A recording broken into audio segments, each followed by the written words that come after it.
you'd think if I was going to tell you about splits that I would be like, he's my first Boone and Crockett deer. Oh my gosh, he was huge. And I would, but he actually took kind of a back seat. I feel bad even saying that, but he took a back seat because on the farm where he was, the same farm was where the Big 8 was at the same time.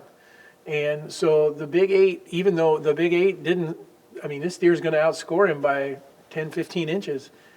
It didn't matter to me. The Big 8 was just kind of the deer that I had fallen in love with and I was after. And so it actually gave me a little more history with splits, though.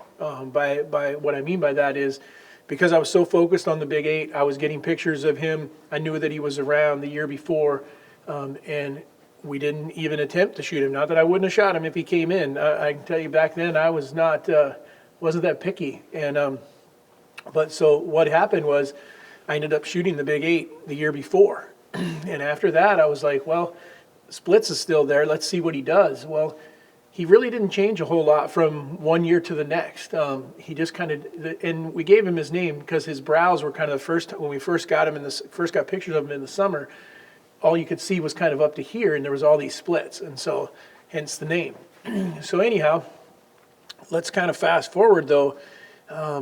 Because splits was not the deer that I was headed to hunt the day that I actually shot him. And I can also tell you that I haven't always singled out a deer and said I wanted to kill this particular deer.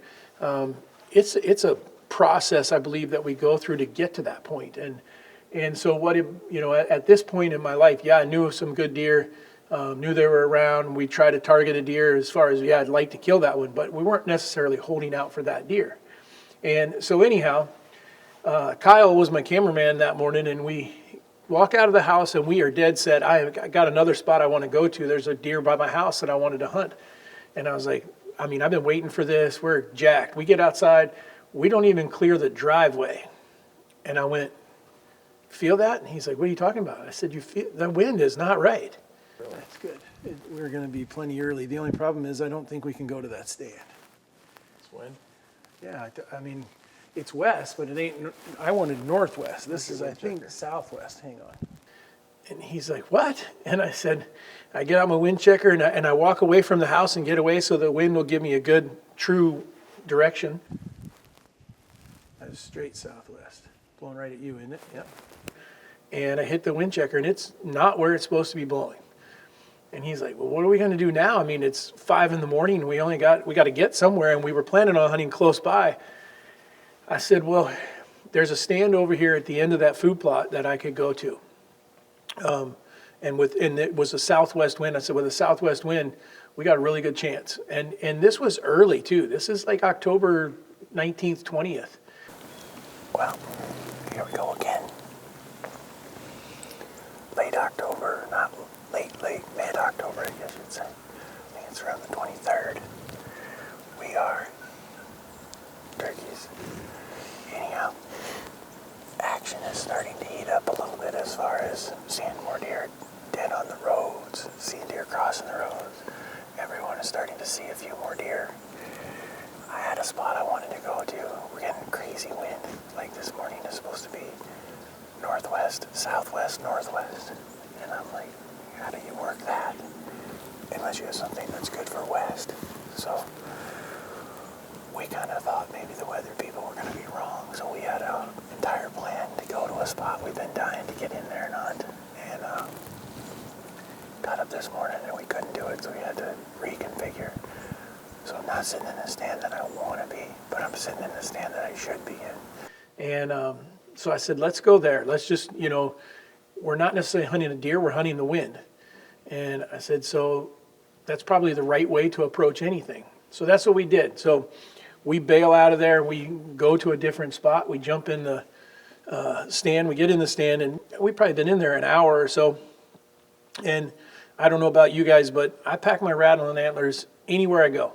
I carry them from day one. If I'm hunting a place in September or I'm hunting into late January, I still got Rattling Antlers with me every single time.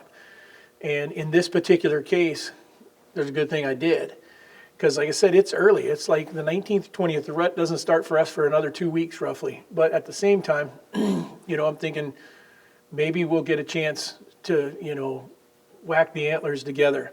I'll also tell you a little thing that I've learned over time, and that is I don't just blind rattle much anymore. And the main reason is I've learned that I used to rattle in a lot of deer, and I thought it was a lot of fun, and it was. But I also got winded by a lot of deer, because what would happen is those deer would try to come downwind. And so now I'm really leery about doing it unless I know they're in a good spot, wind is right, or I can see the deer and things like that. So that's just kind of the way I handle it now. So anyhow, Kyle and I have been in this tree now like an hour, hour and a half, and I look across the field, and here comes a buck. And I put the binoculars on him, and I'm like, he's like, I got one antler. And I could see that the other side was busted off. It wasn't like not grown. And I was like, they're fighting. And I said, I'm going to whack these antlers together, because if he's broken, then he's been fighting with someone. So we got nothing to lose here. Haven't seen him. Don't have any clue that he's even around, to be quite honest. But the wind is good from where I'm sitting to where I just saw this deer and where I think all my deer are coming. We got a really good wind for the tree we're in. So I grab the antlers and I smack them together.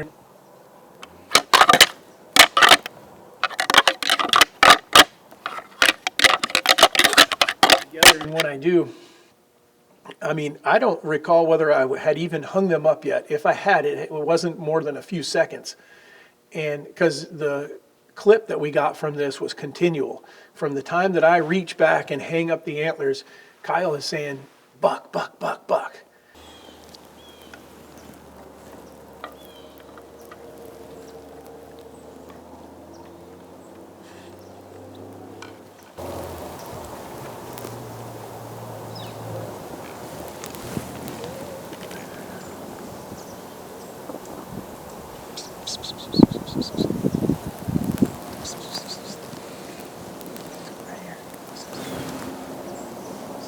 And I'm like, what? And I'm looking around, and I'm not that excited though, because I'm like, it's going to be that broken horn antler or broken antler deer coming.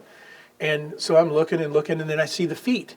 And I had been looking way too far. The deer I had seen in the field, he was probably 150 yards away. The deer that I see the feet that's making a scrape is only like 40 yards away, 35, 40 yards away.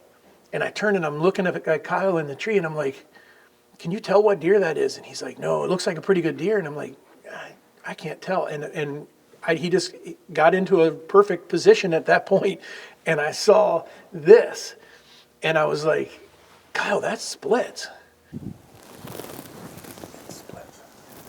And he's like, what? And I'm like, but by the time I said that, here he comes. And he comes walking, and when he comes walking over, he does not hesitate at all. He walks into 15 yards.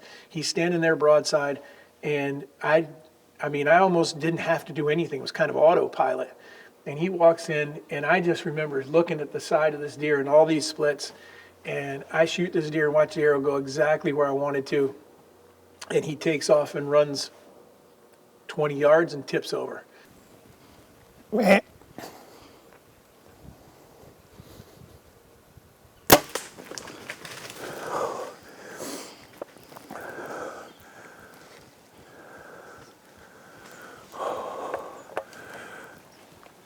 And I was like, you got to be kidding me. And the two of us were freaking out in the tree, because we knew, Kyle knew that I had never killed a Boone and Crockett deer. I felt like I had killed a deer that was going to fly into B&C. Way over 170 something. A giant. An absolute giant. Is he down right there? Yes. He didn't go 30 yards.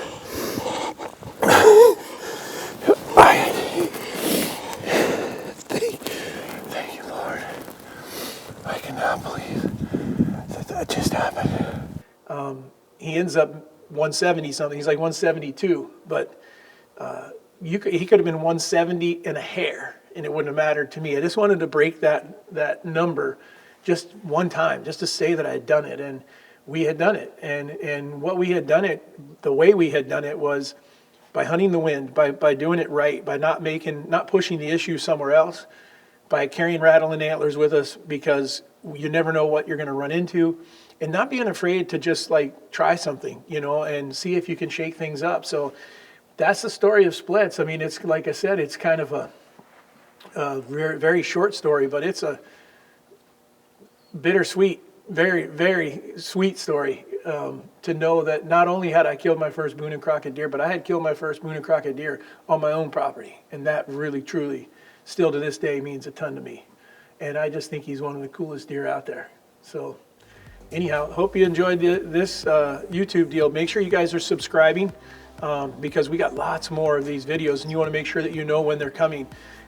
Between my family and I and our friends, we have probably, I don't know if I can say 1,000, but I can say several hundred animals have fallen to arrows and to muzzle loaders and to rifles, and we just got a ton of stuff we want to share with you guys. So it's all coming, and you want to make sure you know when the next new video comes out. So make sure you subscribe, check out some of our education stuff that comes from what we've learned from these hunts. Thank you, guys.